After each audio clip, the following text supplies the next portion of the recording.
होली के ई शुभ अवसर पर थारे सारंगी मंगल कामना गे सागे थाने घनी घनी राम राम।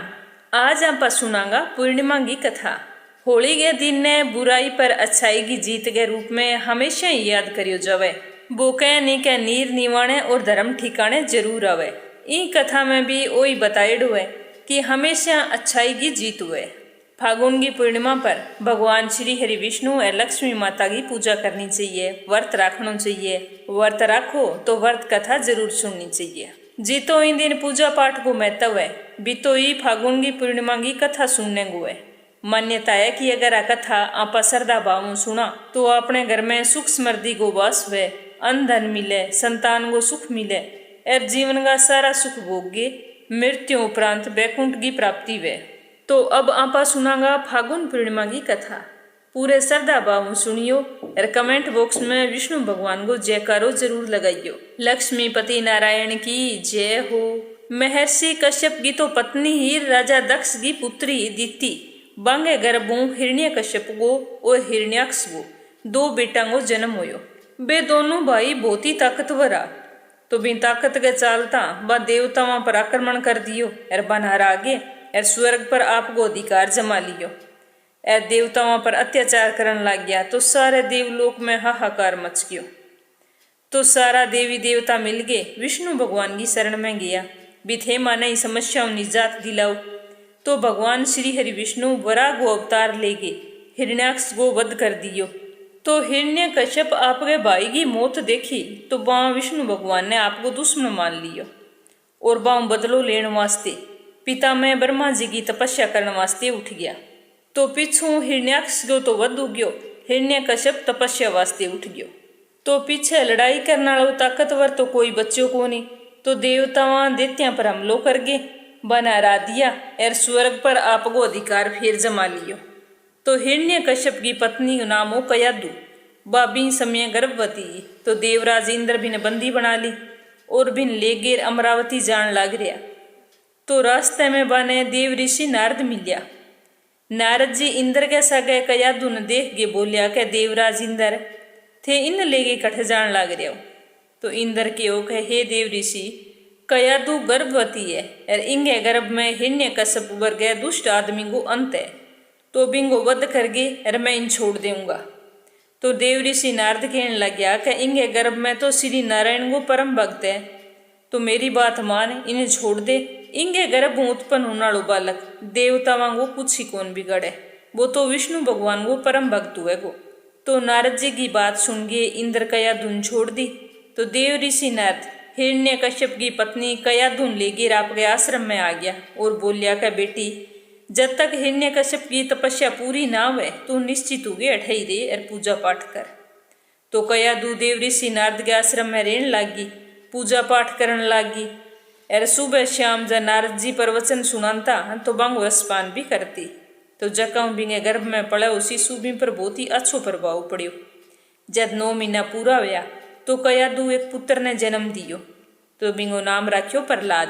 और बिन ने हिरण्य कश्यप की तपस्या पूरी होगी तो ब्रह्मा जी भी प्रसन्न हो गए, बिन ने दर्शन दिया के भी वरदान मांग, मैं तेरी तपस्याओं बहुत ही ज्यादा खुश हूँ।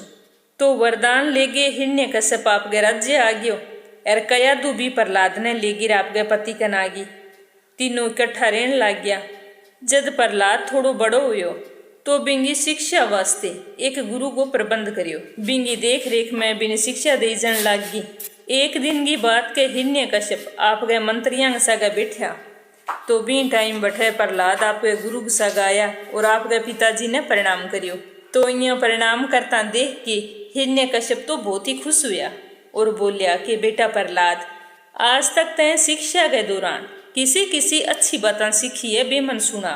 तो प्रहलाद कहने लग्यो कि पिताजी आज तक जकी में अच्छी बात सीखी है वे तो ये है कि जो आदि मध्य और अंत रहित है और अजन्म्यो है, इन जगत को पालन आ रहे दीन दुखिया को स्वामी है, बा श्री हरि विष्णु ने मैं बारंबार प्रणाम करूं। तो प्रहलाद के मुंह इतनी बात सुनता ही हिरण्य कश्यप तो क्रोधित हो गयो। ए प्रहलाद के गुरु पर चीखर बोलियो कि अरे मूर्ख ब्राह्मण है, ते मेरे बेटे नो के सिखायु है मेरे परम शत्रु का गुणगान करना, आ शिक्षा देने को तो कौन कियो मैं। तो प्रहलाद के गुरु कियो कह दैत्यराज थे थारो क्रोध त्याग दियो। ए बाता मैं थारे बेटा ने कौन सिखाई, मने तो खुद ने भी कौन ध्यान भी वो के बोलन लाग रही है। तो सच्चाई जान गे हिरण्यकश्यप ने तो बहुत ही आश्चर्य हुयो और वो आपके बेटा ने कहने लाग्यो कि बेटा सच सच बता कि तन्ने ये उपदेश रा शिक्षा कण दी है। तो प्रहलाद कहने लाग्यो कि भगवान तो हृदय में बसे और बे सारे संसार ने चलावे, तो आ बात कोई और सिखाने वास्ते थोड़ी आसी, ये तो मन आप ही आवे। तो हिरण्यकश्यप ने तो और ही ज्यादा गुस्सो आ गयो और कहने लाग्यो कि मूर्ख तू मेरे सामने विष्णु को नाम ना ले, क्यों तू बार बार भी दुष्ट आदमी को नाम लेने लग रही है, तन ध्यान है वो परिणाम किए। पर प्रहलाद तो सुन के कुछ कौन बोलियो, वो विष्णु भगवान की भक्ति करतो रहो। हिरण्यकश्यप प्रहलाद ने बहुत समझायो और के ओ भी तू विष्णु की भक्ति करनी छोड़ दे, अगर तय ना छोड़ी तो तन मैं मौत के घाट उतरवा देशूँ। पर प्रहलाद पर आ बातों को कोई असर को नहीं हुयो, वो तो विष्णु जी की भक्ति करतो रहो, बंगे प्रति बिंगी श्रद्धा बिल्कुल भी कम कोनी भी। तो हिरण्यकश्यप देखियो बिन समझाने को कोई फायदो कोनी। बन एक दिन आपके सेवका ने बुलाया और कहो कहीं दुष्ट आत्मा ने मौत के घाट उतार दियो, इं मने कोई फायदो कोनी उनाड़ो, वो तो कपूत है जो आप गई कुल को नाश करेगो।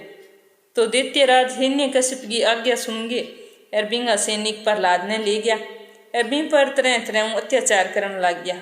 बिन मारने की भी कोशिश करी, पर श्री हरि विष्णु भगवान की कृपा वो हर बार बच जान तो बे तो बिंगो बाल भी कौन बांको कर पाया। तो सैनिक बिन ले गए वापिस हिरण्यकश्यप कन आया और आगे सारी बात बताई। तो देख गए हिरण्यकश्यप ने बहुत ही गुस्सो आयो, बन आपकी बहन होलिका ने बुलाई और सारी बात समझा गई। अरबिन के वो भी प्रहलाद ने गोद में ले गए अग्नि में बैठनो है, जका हुएंगी मौत उजे। और होलिका तो एक वरदान में शाल प्राप्त हो, जका नगर बा उड़ के बैठे तो अग्नि बिंगो कुछ कौन बिगाड़ सके। तो सारी बात सुन गई होलिका आपके भतीजे प्रहलाद ने गोद में ले गिर अग्नि में बैठ गई। तो प्रहलाद तो हाथ जोड़ गिर आंख बंद कर ली और विष्णु भगवान के ध्यान में मगन हो गया और नारायण नारायण को जाप करने लग गया। तो अग्नि जी जोर पकड़ियो, भगवान की कृपा हूँ होलिका के ऊपरों वो शाल उड़ गए प्रहलाद पर आ गयो, जका प्रहलाद तो बच गया और होलिका भी आग में जल के भस्म होगी। जदों यो होली को त्योहार मनायो जावे, इन दिन अगर आपा सच्चे मन व्रत रख के विष्णु भगवान की पूजा करा और इन कथा ने सुना तो अपनी सारी मनोकामना पूरी हुए। अब आपा सुना 32वीं पूर्णिमा की कथा। इन कथा ने हर एक पूर्णिमासी ने जरूर सुनना चाहिए। बोलो लक्ष्मीपति नारायण की जय हो। अब बात द्वापर युग की है, जब यशोदा माता श्री कृष्ण भगवान ने पूछो कि हे कृष्ण तू सारे संसार को उत्पन्न करता है, पोषण करता और संहार करता है, आज मने कोई ऐसो व्रत बताओ जके के करणु औरता ने विधवा होने को भय कदी ना सतावे और वो व्रत सारे मनुष्यों की सारी मनोकामना पूर्ण करे। ई व्रत ने जको भी करे बिंगी सारी मनोकामना पूर्ण हुए और वो आपके जीवन का सारा सुखांगो भोग करे। तो यशोदा माता की बात सुन के कृष्ण भगवान कहने लग गया कि हे माता आज तो थे मारे शू बहुत ही सुंदर सवाल कियो है, आज मैं थाने एक व्रत के बारे में सविस्तार बताऊं। सौभाग्य की प्राप्ति के वास्ते हर सुहागिन महिलावां ने 32 पूर्णिमा तक जरूर करना चाहिए।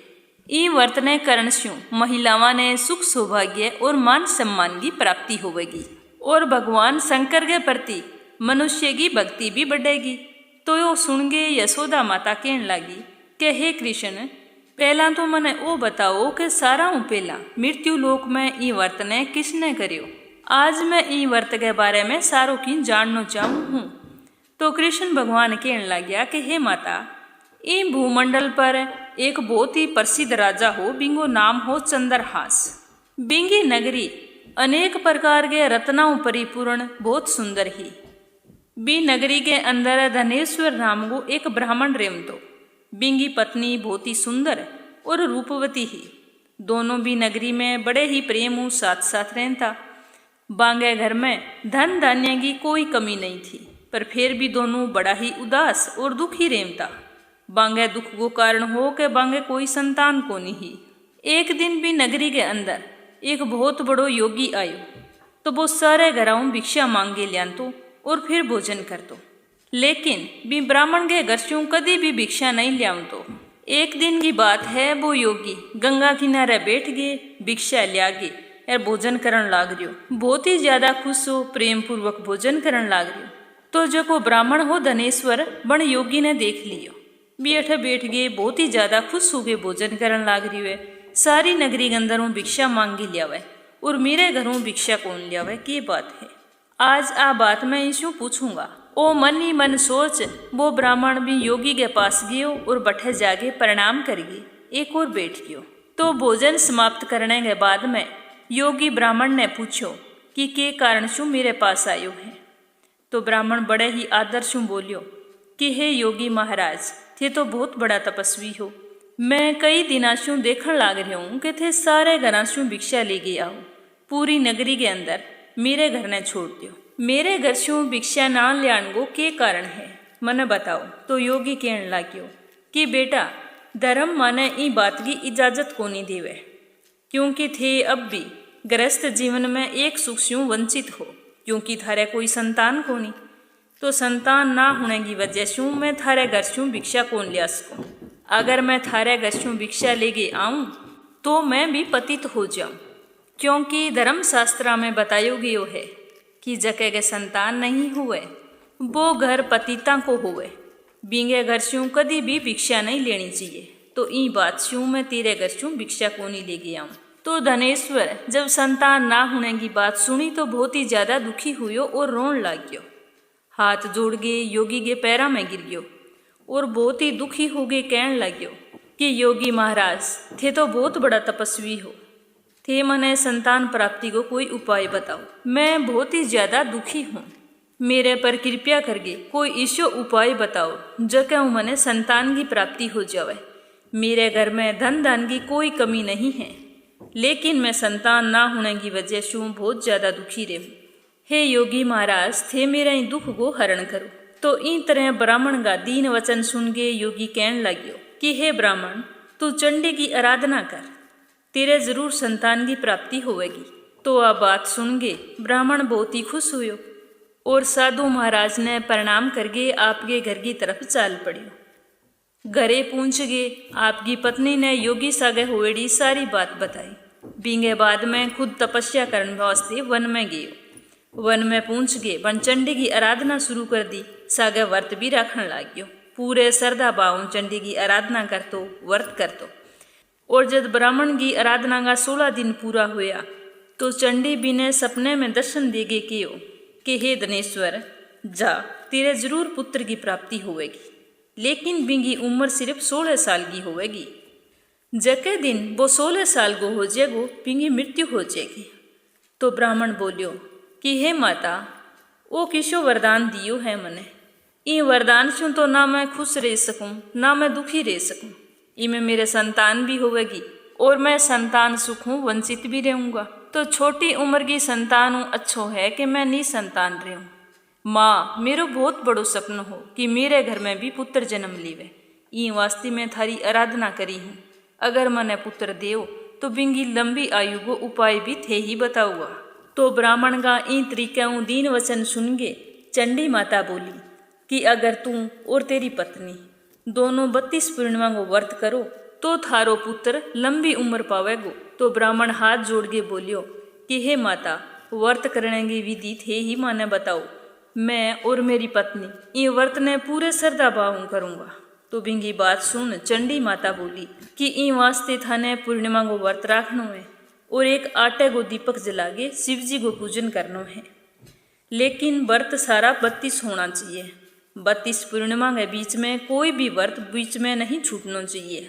हर पूर्णिमा ने व्रत रखो तो एक आटे को दीपक बढ़ा तो जानो है। जिया पहली पूर्णिमा ने 1 दीपक, दूसरी पूर्णिमा ने 2 दीपक। जिया ही थारी 32 पूर्णिमा पूरी हुएगी तो 32 दीपक जलाई जाएगा और बाद में ई व्रत को उद्यापन करना होएगा। अब मैं तने पुत्र प्राप्ति को उपाय बताऊं, ध्यान से सुनी। अठे सुबह होता ही तने इस स्थान पर एक आम को पेड़ दिखाई देवेगो। तो भी आम के पेड़ पर चढ़ के एक फल तोड़ के आपके घरे ले जाना और आपकी पत्नी ने सारी विधि बता देनी कि सुबह स्नान करने के बाद में स्वच्छ हो गए शंकर जी को ध्यान करके अरबी फल ने खा लेवे तो शंकर भगवान की कृपा बिंगो गर्भ ठहर जेगो और 9वें महीने तेरे घर में पुत्र की प्राप्ति होवेगी। तो ओ सुन गे ब्राह्मण बहुत ही खुश होयो और हाथ जोड़ गे मांगो बार बार धन्यवाद करन लगी। सुबह हुई तो बिन आम को पेड़ दिखाई दियो। जिया ही वो फल तोड़न वास्ते पेड़ पर चढ़न लाग्यो तो बियूं चढ़ी जियो कोनी। तो ओ देख गए बिना बहुत ज्यादा चिंता हुई, सोचन लाग्यो भी फल तोड़ के किया लियाऊं। काफी देर तक सोच विचार करने के बाद में बन ब्राह्मण स्नान करियो और स्नान करके गणेश भगवान की उपासना करी और बोलियो कि हे गणेश भगवान, थे तो सारा मंगल काम पूर्ण करो और आपके भक्तां का सारा संकट दूर करो, दुष्टां को नाश करो। रिद्धि सिद्धि देने वाला गणेश भगवान मन ने इतनी ताकत देवो कि मैं मेरी मनोकामना पूर्ण कर सकूं। तो इन तरीके से गणेश भगवान की पूजा कर जिया ही पेड़ पर चढ़न लाग्यो तो बहुत ही आसानियों फल ताई पहुंच गयो। तो आम को फल तोड़ गए और बहुत ही खुशी के सागे आपके घरे आयो और आपकी पत्नी ने सारी विधि बताई। तो बिंगी पत्नी ने पति के कहे अनुसार साराओं पहला स्नान करियो, बिंगे बाद में शंकर भगवान को ध्यान करके बी फल ने खा लियो। तो बी फलों बा गर्भवती होगी। तो ब्राह्मण और ब्राह्मणी दोनों बहुत ही ज्यादा खुश हुआ। जिया ही 9 महीना पूरा हुआ तो बांगे घर में बहुत ही सुंदर पुत्र जन्म लियो। तो बिंगो नामकरण संस्कार करवायो तो बिंगो नाम राख्यो देवीदास। तो ब्राह्मण और ब्राह्मणी बहुत ही खुशी के सागे आपके टाबर ने पालन पोषण लाग गया। ब्राह्मण को बेटो शंकर भगवान की कृपा हो बहुत ही सुंदर हो, सुशील हो, पढ़ाई लिखाई में भी बहुत निपुण हो और दुर्गा माता के अनुसार बिंगी माता 32 पूर्णमासी को व्रत भी रखियो। लेकिन जिया ही बांगे बेटे 16वां साल लाग्यो तो दोनों पति पत्नी बहुत ही दुखी हो गया कि कठे कोई अनहोनी ना हो जावे। तो ब्राह्मण ने बार बार चंडी माता का बेबोल याद आन लग गया। तो पति पत्नी सोचो कि अगर वो अपने सामने इया हो गयो तो आप इन्हें देख सकिया। तो ब्राह्मणी ब्राह्मणों कहने लगी कि थे इया करो, मेरे भाई ने बुला लियो और देवीदास ने 1 साल वास्ते काशी में पढ़ने वास्ते भेज दियो। 1 साल के बाद में अगर अपनी किस्मत में लिखेड़ो है तो वापिस आ जाएगो, ना लिखेड़ो है तो कम अपनी आंखों के सामने इसो अनर्थ को नहीं वे। तो ब्राह्मण और ब्राह्मणी सोच विचार करके देवीदास के मामे ने बुलायो और बुला के पढ़ाई लिखाई के बारे में सारो समझा एक घोड़े पर सवार करके भेज दियो। बिंगे मामे ना बात पतो को नहीं भी मेरो भांजो 16 साल तक ही जिंदा रहेगो। ई बात छू अनजान मामो भांजो दोनों घोड़े पर सवार होके चाल पड़िया। ब्राह्मण आपके साले ने कियो कि जठे भी थे रुको बठे यज्ञ करवाइयो, दान पुण्य करियो, फिर आगे चालियो। तो अब वे दोनों मामो भांजो जठे भी रुकता बठे यज्ञ करवाता, दान पुण्य करता, फिर आगे चालता। ई तरीका में चालता चालता एक बहुत ही बड़े नगर में पहुंचा और रात गुजारने वास्ते एक धर्मशाला में ठहर गया। बीन दिन ही बी नगर में एक ब्राह्मण की बेटी को ब्याह होनाड़ो हो तो बिंगी बारात भी बीन धर्मशाला में रुकेड़ी ही और बीन धर्मशाला में ही देवीदास और बिंगो मामो ठहर गया। जद कन्या का ब्याह का सारा शरीर हो गए, ब्याह को टाइम आयो तो दूल्हे की तबीयत खराब होगी। बिंगी इतनी तबीयत खराब हुई कि वो तो फेरा लेने की हालत में ही कौन रही हो और ब्याह को मुहूर्त निकलियो जान लाग रियो। तो दूल्हे के पिता आपके परिवार वाला ने पूछो भी थे बताओ अब किया करा। सारा आपस में विचार विमर्श कर गए, राय करी कि वो देवीदास है वो अपने बेटे तरिया ही लागे, इंगे सागे ब्याह करा दिया और बाद में सारा काम अपने बेटे सागे पूरा करवा ले श्या, इतनी की तबीयत की ठीक हो जाएगी। तो इन तरीके हूँ सोच गए। जको वधु को पिता हो वो देवीदास के मामे कन गयो, मामे कन जागे सारी बात बताई। तो मामे की भी आ बात तो को नहीं हो सके। तो जको वर्गो पिता हो वो हाथ जोड़ के बोलियो कि आज मेरी लाज थारे हाथ में है, मेरे बेटे ने जको भी दान दहेज मिलेगो वो मैं सारो थाने दे दूंगा, थे सिर्फ इतो काम कर दियो कि थारे भांजेगा मारी होने वाली बहू सागे फेरा करवा दियो। तो देवीदास गो मामो लालची हो बन सोचो भी चलो ठीक है, खूब सारो धन मिल जेगो, बात तो साथ फेरांगी है, ए सुबह उनता ही आप आठों चाल पड़ांगा। बाद में किन्ने ध्यान लगे भी किंगे सगे फेरा हुआ और किंगे सगे विदाई हुई। तो बन इया सोच गिर हाँ कर दी। तो बाद में दूल्हे का कपड़ा बे देवीदास ने पर गिर तैयार कर गिर सुनो दूल्हो बना दियो और कन्या का सगे फेरा सारा संपन्न हो गया। पर आ बात देवीदास के मन में बिल्कुल ही कौन जची कि फेरा तो मैं लिया हूँ और लेगे कोई और जावेगो। अगर फेरा मैं लिया हूँ तो मेरी अर्धांगिनी है, मेरे ही सागे रहनी चाहिए, वो मन में विचार करन लाग्यो। जद मां दोना ने सागे भोजन परोस्यो तो बिंगी तो हिम्मत कोनी वे भोजन करने की। वो तो उदास मनु सोचे ही सोचे भी पतो नहीं इन्हें कौन लेके जावेगो और मैं इन्हें किया बताऊं। सोचता सोचता बिंगी आंख्या में आंसू आ गया। तो ब्राह्मण की बेटी पूछो भी के बात है, थारी आंख्या में आंसू किया आ गया? थे भोजन कौन करन लाग रिया, इतना उदास बैठा हो, जरूर कोई बात तो है, थे मन बताओ, शायद आपा दोनों बिंगो कोई समाधान निकाल सका। तो देवीदास सारी बातें आपकी पत्नी ने बता दी। तो सारी बात सुन गे ब्राह्मण की बेटी बोली के वो तो धर्म के खिलाफ है, वो तो नारी धर्म के नियमा में कदी को नहीं आवे कि एक सागे फेरा ले लियो दूसरे सागे विदाई करा दियो, वो तो बहुत ही ज्यादा गलत हुई है। मैं मेरे पिताजी ने सारी बात बतास्यो और मेरी विदाई तो थारे ही सागे होएगी। तो देवीदास कियो भी इशो तो भूल गई ना करियो, क्योंकि मेरी उम्र बहुत कम है, मेरी जिंदगी को कोई भरोसो को नहीं। तो ब्राह्मण की बेटी तो सुनने तैयार को नहीं, वह बोली के स्वामी थे भोजन करो और आरामो सो जाओ, मैं ये बात को कोई ना कोई समाधान जरूर निकाल स्यो। इतो माड़ो तो भगवान आपने सागे कदी को नहीं होने दिए, मने भगवान शंकर पर पूरो भरोसो है। तो सुबह होने पर देवीदास आपकी पत्नी ने 4 नगांव जड़ेड़ी एक अंगूठी दी और एक रुमाल दियो और कहन लाग्यो कि आ लियो मेरे तरफ हूँ निशानी, आने तो संभाल के रख लियो और थारे बगीचे में एक पुष्प वाटिका बना लियो। बी वाटिका ने रोजाने पानियों सिंचियो, बा वाटिका ही थाने मेरे जीने की या मरने का संकेत देती रहेगी। और आनंद हो रहियो, खेलो कूदो, मेरो किन तरीके को सोच फिकर ना करियो। तो ब्राह्मण की बेटी बोली बीबी वाटिका मन किया पतो लगे को। तो बिंगी बात सुन के देवीदास कहन लाग्यो के जक्के दिन ए जक्के टाइम मेरे प्राणा को अंत वेगो, बींदिनी वाटिका का फूल सारा सूख जाएगा। अगर ये दोबारा हूँ हरिया उजे तो यहाँ जान लियो कि मैं जीवित हूँ और थाने लेने वास्ते जरूर आस्यूँ। इन तरीका हूँ वो आपकी पत्नी ने अच्छी तरह समझा के बठूं चाल पड़ियो। तो मामा ने तो खूब सारो धन मिल गयो, मामो धन ले गए, खुशी खुशी आपके भांजे ने ले गए भी नगरियों चाल पड़ियो। बांगे जानेंगे बाद में बारात का लोग वर और बिंगो पिता बठ मंडप में आया और बोलिया कि हमारे विदाई को टाइम हो गयो, अब विदा करो। तो ब्राह्मण की बेटी वर ने देख के बोली के पिताजी वो तो मेरो पति को नहीं, जके के सागे रात मेरा फेरा हुआ, ये तो आपने सागे धोखो करन लाग रहा है। तो वर्गो पिता बोलियो के ना ना बेटा इसी कोई बात को नहीं, मेरे बेटे के सागे ही थारा फेरा हुआ है। तो वह ब्राह्मण की बेटी बोली कि अगर वो सही है तो मन बताओ कि रात आपने बीच में के बात हुई, जद अपना फेरा हुआ कन्यादान होयो तो आभूषण दिया, बे आभूषण भी मन दिखाओ तो मैं मानूं बिथे सही कहन लग रहा हूँ। तो कन्या की सारी बात सुन गे वो ब्राह्मण को बेटो बोलियो कि मैं तो आम बातों के बारे में कौन जानू, मन्ने कोनी ध्यान भी रात के होयो कद फेरा होया, मैं झूठ कौन बोल सकूँ। इन तरीका हूँ के गे तो ब्राह्मण को बेटो तो पीछे हट गयो। तो बेटी के बाप भी आपकी बेटी ने भेजणों मना कर दिया। तो अपमानित हुए बारात तो खाली वापिस उठ गई। इन तरीके हूँ बतानता कृष्ण भगवान कहन लग गया कि हे माता, इन तरीके हूँ देवीदास तो फेरा ले गए, बाद में बठूं चालतो काशी पहुँच गयो और बठे जागे आपकी पढ़ाई शुरू कर दी। कई महीना इन तरीका हूँ बीत गया। जद बिंगा 16 साल पूरा होने तो एक कालो नाग आयो बिन डसन वास्ते, लेकिन वो बिना डस कौन पायो, क्योंकि बिंगी माता पहला हुई 32 पूर्णिमा को व्रत पूरो कर लियो। तो वो कालो नाग बिंगो कुछ कौन बिगाड़ सक्यो। नाकाम हो गए कालो नाग तो बठेशू लौट गयो।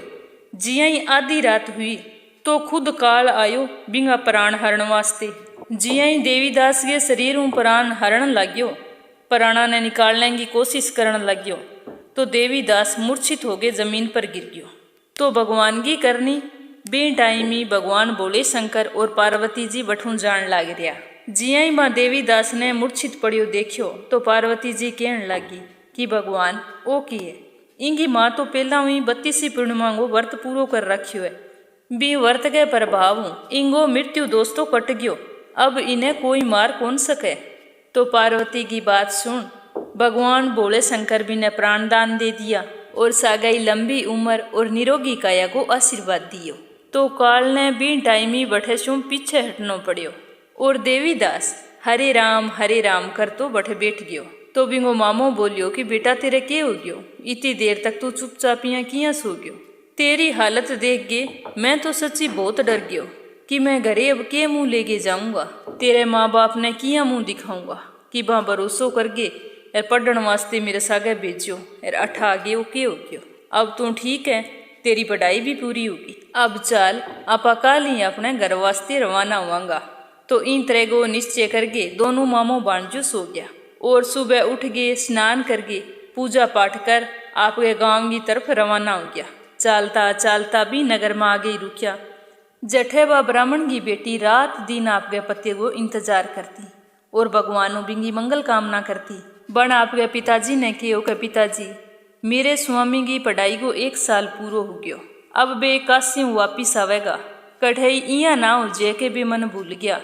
तो आपकी बेटी की बात सुन के वो ब्राह्मण बोलियो कि बेटा मैं जवाई ने ढूंढण वास्ते जाऊं। तो इन तरीके को विचार करके और जिया ही वो ढूंढण वास्ते घरों जान आलो तभी मामो भांजो बांगे घरे आ गया। तो वाने घरे आईड़ा देख गए देवीदास को ससुर तो बहुत ही ज्यादा खुश हुयो। भी मन देखो ढूंढण जाने की जरूरत कोनी, मेरो जवाई कितो अच्छो है जो को वादे के मुताबिक साल पूरो होता ही मेरी बेटी ने लेने वास्ते आ गयो। तो बिंगी खूब आओ भगत करी, कई दिना तक आपके घरे बैठ राख्यो।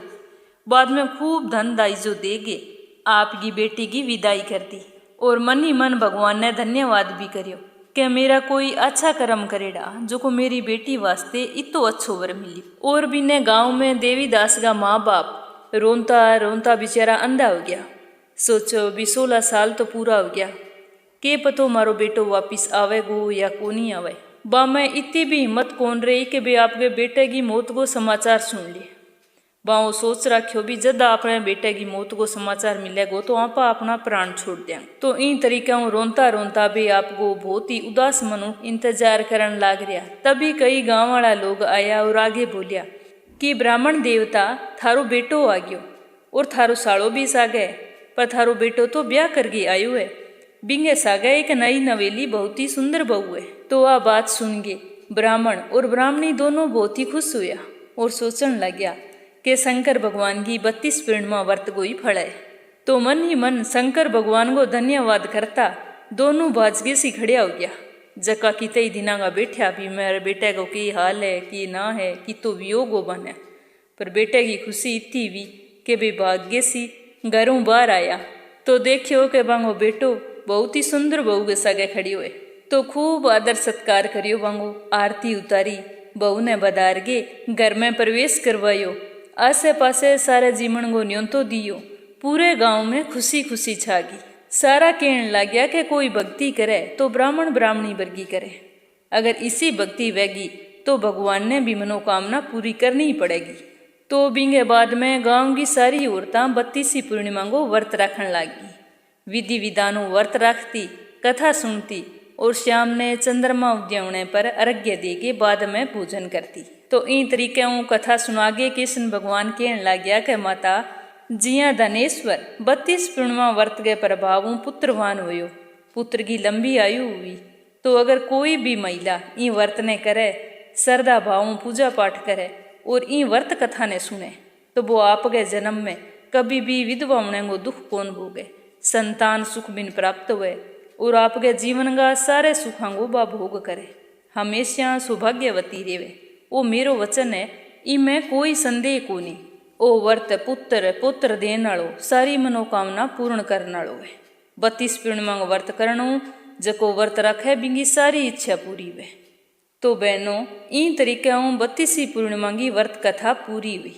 अब पूरी श्रद्धा बोलो कि हे शंकर भगवान मारे भी सुहागी मारे बच्चा की रक्षा करियो। एरी व्रत कथा ने सुनन में या कहण में कोई भूल चूक होगी वे तो मारे बोले भक्ता ने माफ करियो। मारे परिवार पर आपकी कृपा दृष्टि बनाई रखियो। अब आपा सुनांगा लपसी और तपसी की कहानी। आ कहानी तो आपा ने हर एक व्रत कथा में जरूर सुननी चाहिए, क्योंकि यह कहानी अगर आपा ना सुना तो आपनो कोई व्रत वे आपा ने बिंगो पूरो फल कौन मिले। वो तो एक पूरा नियम है कि हर एक कहानी के बाद में लपसी तपसी की कहानी तो जरूर सुननी चाहिए। तो आओ अब आपा सुनांगा लपसी तपसी की कहानी। तो बोलो लपसी तपसी की जय हो। एक समय की बात है, एक गांव में एक लपसी और एक तपसी दो भाई रहता। लपसी तो लूट खोस गे लिया तो और भी हूँ आप गए घर गांगू पेट पालतो। बिंगे घर में बिंगा माँ बाप, बिंगी बहन, एक छोटी सी भाणजी और एक बिंगी लुगाई रेमती। और जको दूसरो हो तपसी, वो हमेशा भगवान की तपस्या में लीन रेमतो। वो हमेशा लपसी ने कहतो कि भगवान की तपस्या करी कर लूट खोस के खाने में की कोनी पड़ियो, पर वो आपके भाई की बात कोनी मानतो। इया करता करता दिन बीतता रहा। एक दिन लपसी एक पीपल के पेड़ के नीचे बैठ्यो। बी टाइम शिव पार्वती जी दोनों जान लाग रहा। जिया ही लपसी की नजर बांगे ऊपर पड़ी तो देखियो पार्वती माता के तो खूब सारा गहना पहरेड़ा। बन सोचो भी आज अगर आने लूट ले तो मन तो सारी उम्र लूट खोस करने की जरूरत ही को नहीं पड़े। तो आ सोच गए ए वो लूटन खातर शिव पार्वती के नजदीक कियो। तो शिव और पार्वती ने तो पहला ही ध्यान लाग गयो कि वो लूटन वास्ते आयो है। तो पार्वती माता बोली कि ल मैं गहना तो मेरा सारा तन इया ही दे देशो, पर चोरी करनो पाप है। तो लपसी बोलियो कि अगर लूट ना करूं तो गरगा ने के खुआऊं। तो शिवजी भगवान बोलिया कि चलो तू चोरी करे, चोरी करके गरगा को पेट पाले, पर चोरी करनो पाप है, तेरे पाप को भागी कौन बनसी।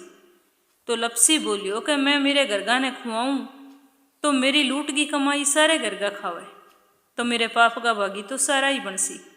तो शिव पार्वती जी बोलिया क्या मैं अठे बैठे हाँ, तू तेरे घरे जा और घरे पूछ गया भी तेरे पाप को भागी कौन कौन बनसी। आगे माने बताई मैं अठे ही बैठ के तेरो इंतजार करा हाँ। तो वो बोलियो ठीक है। वो भाग्यो भाग्यो आपके घरे ही आयो। तो बार लपा से पहला भी वो बूढ़ो बाप बैठ्यो क्या बाबूजी मैं चोरी करके लियाऊं, लूट खोस के लियाऊं, थारो पेट पालूं, तो मेरे पाप का भागी थे बनस्योगे। तो बिंगो बाप बोलियो कि क्यों लियावे भाई चोरी करके, क्यों लियावे लूट गे, तू कमा के लिया, मारी सेवा करनो तेरो धर्म है। तो मैं तो कोनी केवा भी तू चोरी करके मारो पेट पाल, मैं क्यों बनांगा तेरे पाप का भागी, तेरे पाप को भागी तो तू ही बनसी। तो बाप गए मुँह से ईशा वचन सुन गे वो उदास हो गयो। बाद में वो आपकी माँ गए करने गियो क्या माँ थे तो मेरे पाप का भागी बनोगा नहीं। तो बिंगी माँ बोली भी क्यों भाई मैं तेरे पाप का भागी किया बनांगा, तू लूट खोस के क्यों लियावे, तू कमाई करके लिया, सारा कमाई करके खावे तन चोरी करने को कुण केवे। तो यहाँ सुन गए लपसी तो बहुत ही उदास हुए। फिर वो अपनी बहन ने पूछे कि बहन तू तो मेरे पाप को भागी बनेगी, मेरी लाडली बहन है। तो बिंगी बहन बोली कि ना भैया पाप की भागी मैं क्यों बनूं, लूट खोस के तू लियावे और पाप का भागी मैं बनूं, क्यों कमाई करके खाओ, इमें तेरी भी इज्जत मारी भी इज्जत है।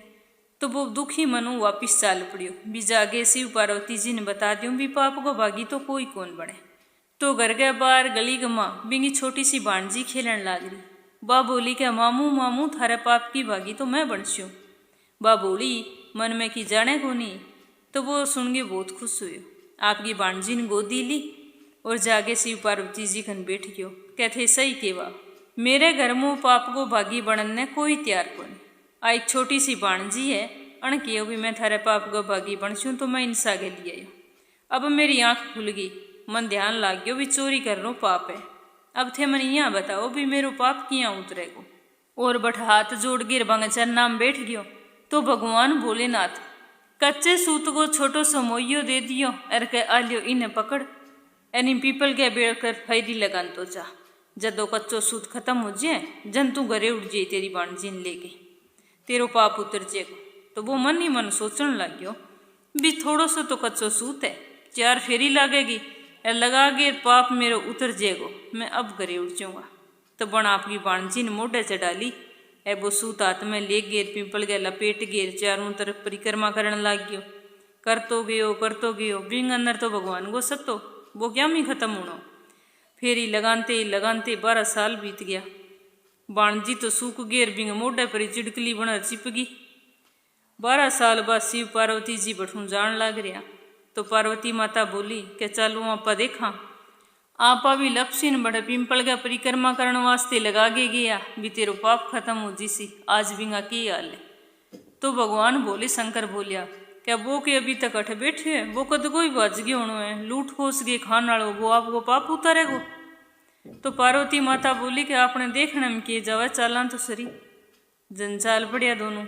पिंपल के पेड़ के करने गया तो देखियो पिंपल के चारों तरफ एक बहुत ही गहरो गोल घेरो गल रियो यार भी माँ वो लपसी लाग रियो फेरी लगाने दाढ़ी बदरी नाखून बदरिया यार बाबान जी तो बापड़ी सूख गेर चिपगी मोड़े गई तो भी ने देख गेर भगवान शंकर आपके हाथ मुँह काट गेर सोने को कड़ो फेंक्यो एबन झपदेन पग नीचे दे दी और बाद में यहाँ तकायो शिव पार्वती जी खड़िया हाथ जोड़ के बोलियो के हे भगवान अब तो मेरो पाप उतरियो उसी आज 12 साल हो गया मन अठे। तो भगवान बोले शंकर न सलाती के ना तेरो पाप अब भी को नहीं उतरियो। तो वो बोलियो महाराज की गलती होगी बोलो क्या तेरे पग नीच किए। तो लपसी जिया ही आपको पैर उठायो तो भी पैर के नीचे सोने को कड़ो अब कड़ो देखता ही बोले शंकर तो हंस के बोलिया क्या तेरे मन मुँह चोरी की तो अजय तक कौन गई तो तेरो पाप किया कटसी। तो बण हाथ जोड़ दिया और भोले शंकर के पगा माँ पड़ियो कि भगवान गलती होगी मन माफ़ करो मेरी इतने साल की तपस्या मनी को फल किया मिलसी मैं आज बाद कदी चोरी कौन करो थे मेरे पर विश्वास करो मन माफ़ कर दियो और मन इया बताओ भी मेरी 12 साल की तपस्या को फल मन किया मिलेगा।